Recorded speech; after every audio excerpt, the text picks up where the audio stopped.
now it's The Rob from 106.1 KISS FM here with my tag team partner in podcasting, Eric Cornish with WKDQ. It is the second edition of the Enhancement Talent for your week here, and we welcome you to all things wrestling. Yes, twice a week we'll talk about some of the biggest news stories in wrestling, and there's been one story that I keep, I guess I should say one company that's been popping up here lately in my news feed and stuff, and it's time for us to talk about it, I think. Yeah, with everything that's been going on, between WWE and NXT really ramping up, you've got, as of last night, Ring of Honor and TNA on the same network, on the same night. There's one organization we've been talking about for almost a year now that has been working its way into the game, and I think it's getting closer and closer to debuting and maybe finding a network, and that's Global Force Wrestling, Jeff Jarrett's new organization. So, how do you want to start this? Do you want to talk about the potential for a group like this? You want to talk about the roster? Yeah, let's go through the roster, because that's the thing that everybody's kind of been waiting on for this entire time. And it's the backbone to any great wrestling company is the personalities involved, so sure. And the only other backbone part would be the TV deal, which we don't know of one yet, but we do know that they've got a play-by-play, or a color guy, and that is Chael Sonnen, who has a lot of notoriety in the MMA world, and of course, well-known good friend of CM Punk, which makes things interesting. But we'll discuss that on down the road. Hey, before we get started with the roster, though, is it ignorant for me to say that I don't think this is going to be a huge thing? At least, I don't even think it will match TNA in its heyday. Okay, well, what are your thoughts? I don't think that's ignorant for you to say, because anybody starting a wrestling organization is taking a huge risk, because WWE has owned that market for so long. It's a huge risk. So no, it's not ignorant for you to say. Me personally, I think Jeff Jarrett was the person who kind of spearheaded the TNA thing. Correct. And when the power was taken away from him, that's when things got watered down.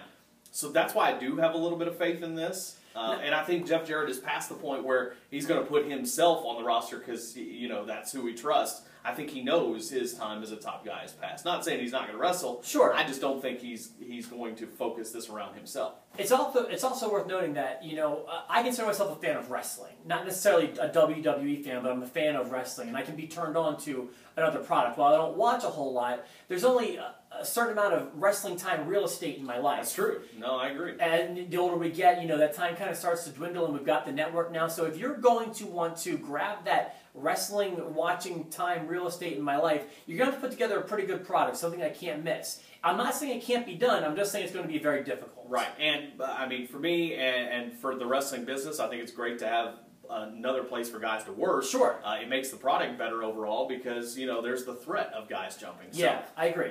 So let's go through some of the people that are on the roster. I'll get your comment on what you think they have to offer. I will just start at the top of the list here. Chris the Adonis Mordeski, also known as Chris Masters.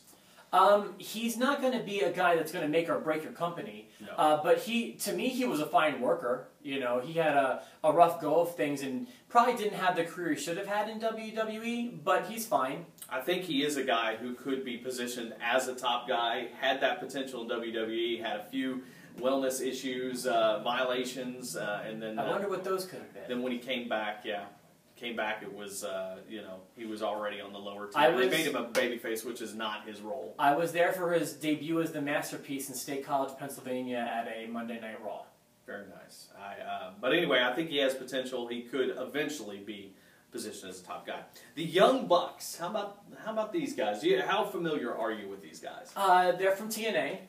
They more of a New Japan type, okay. Ring of Honor. They did have a brief run in TNA as Generation Me, but these guys are widely known to be independent guys who basically command a lot of money on the independents. Well, commanding a lot of money. I mean, if you can prove that you're worth it, that's great. Can you make buys? Can you bring an audience in? Time will tell.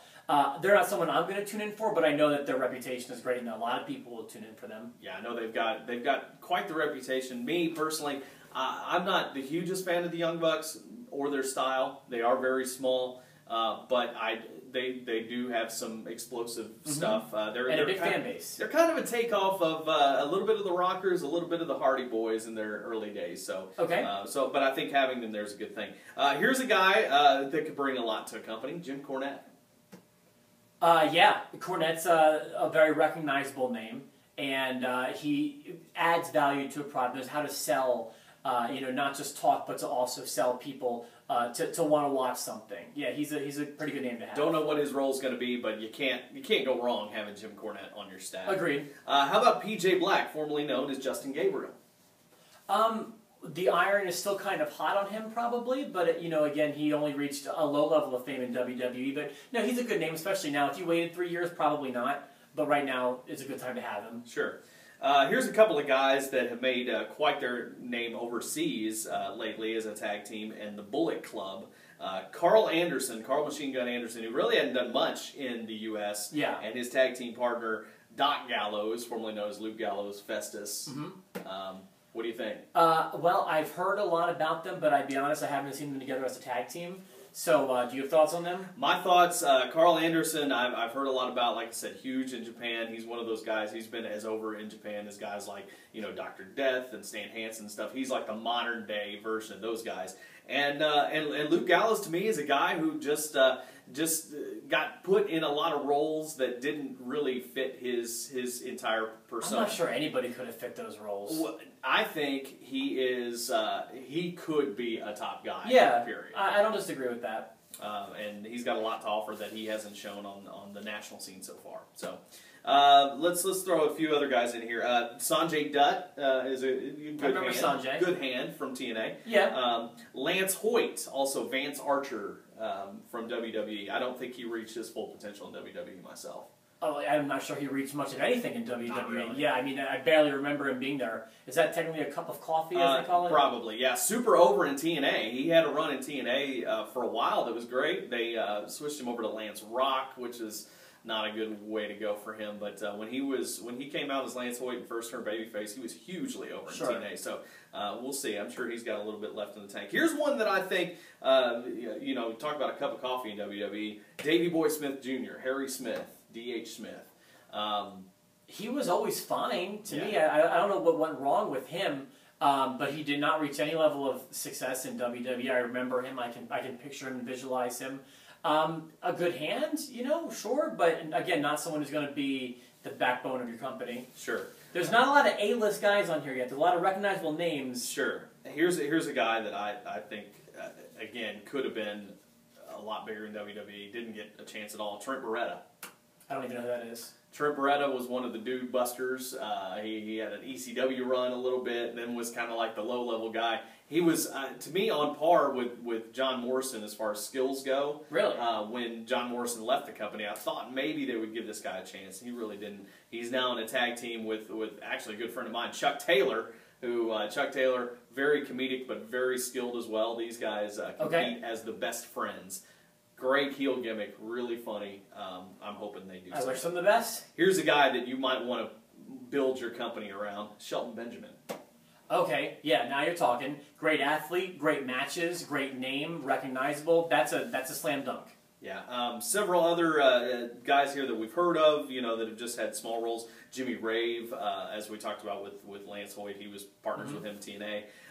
Cliff Compton, there's another one that. I don't know that name. Cliff Compton, Domino. From Deuces That's right. Domino. Okay. He's been around here recently, hasn't he? He's been around here a little bit. He's done some stuff in OVW. He's done some stuff in Ring of Honor.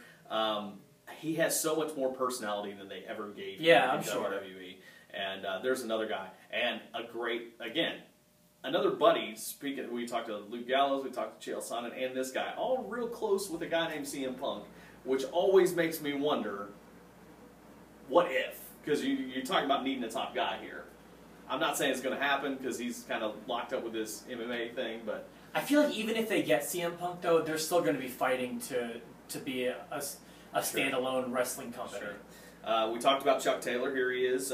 We've got on the women's division. We haven't talked too much about that. Lady Tapa, who I don't know if she was briefly in TNA. She is the Barbarian's niece and has every bit the I guess aggression of the Barbarian And so that should be interesting for the women's division. Chris Sabin, another great hand, former TNA World Heavyweight Champion. I mean, they're doing a great job of getting, you know, the top of the indies, kind of, right now. I mean, but still lacking a lot of big names. You know, Shelton Benjamin, Jim Cornette, that's great, but some of those other names aren't going to cut it. Here's one, Scott Steiner. Really? Okay. Interesting. I would think he's a little past his prime, but I know he's in great shape and still working. A very recognizable name? Sure, why not? Yeah. And Hacksaw Jim Duggan. Hacksaw, even in his prime, never did it for me. No.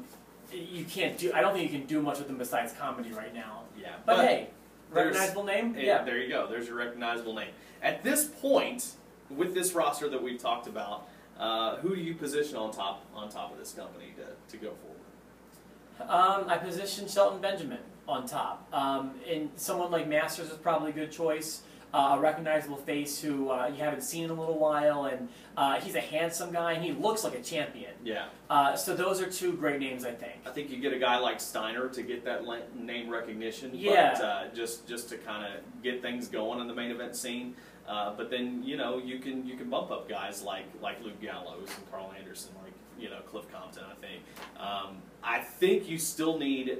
I'm with you. You still need one or two more just like really recognizable top tier guys that you can pull up, and maybe if TNA goes away, you've got some guys that you can use there. Maybe you bring in a Kurt Angle. I don't know what the relationship is between Karen, Jeff, and Kurt, but maybe it's fun better to say than the it has least. been. Maybe a Bobby Lashley. Maybe if that happens. Sure. Then you got to figure that you look at the Bullet Club guys you got here, and you look at the other guys from New Japan that are on this roster. Maybe an AJ Styles is your guy. Not a bad choice either. Forget competing with WWE. Just staying alive as a company, keeping your head above water, is going to take an awful lot of work. This is not going to be easy, no matter what names you have on that roster. But these guys are going to be touring all over the place. They're going to be in Jackson, Tennessee here pretty soon. They're going to Bowling Green, Kentucky. So in a lot of markets, pretty close. If you get a chance to go see them, go see them. See what you think. Let us know, and tweet us, email us, and let us know what you think about this roster for Global Force Wrestling. It'll be interesting to see what they do. All right, so I think about it. Did we cover it all? I think so. That's what we've got for now. And if you have any thoughts, make sure, like I said, let us know. Subscribe to our videos so you can see us twice a week. And we appreciate you being here with us today. That's right. We'll be back on Monday with a new edition of the Enhancement Talent. For myself, the Rob, and Eric Cornish. We'll see you later.